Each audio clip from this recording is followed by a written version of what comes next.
एक जंगल में एक शेर रहता था और उसी से कुछ दूरी पर एक और जंगल था जिसका नाम माला जंगल था, जहाँ एक शेरनी रहती थी।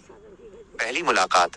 माला जंगल का शेर किसी काम से दूसरे जंगल गया, जहाँ उसने शेरनी को देखा और वो उसकी आंखों को बहुत पसंद आ गई।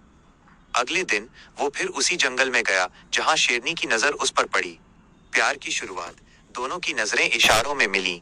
फिर शेरनी शर्माकर वहां से चली गई। इंतजार। शेरनी के जाने के बाद शेर उसके बारे में सोचता रहा और कुछ समय बीत गया। गलत फहमी। शेरनी अपने मौसी के घर गई हुई थी और कुछ समय बाद घर लौटी। शेर को लगा कि काफी समय हो गया है और अब शेरनी वापस आ गई होगी। भ्रम की स्थिति।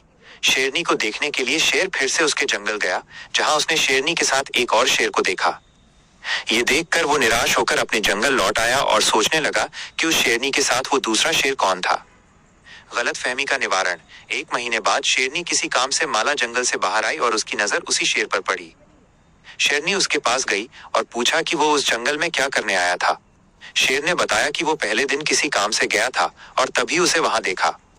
कुछ दिनों तक उन दोनों की बातचीत चलती रही। सत्य उजागर। शेर शेरनी से कहता है कि उसने उसे उस दिन किसी और के साथ देखा था, जिससे उसे गलत फहमी हो गई थी। शेरनी ने तब उसे बताया कि वो कौन था और क्यों आया था। रिश्ते की शुरुआत। अब यह स्पष्ट हो गया कि वो दूसरा शेर शेरनी का भाई था।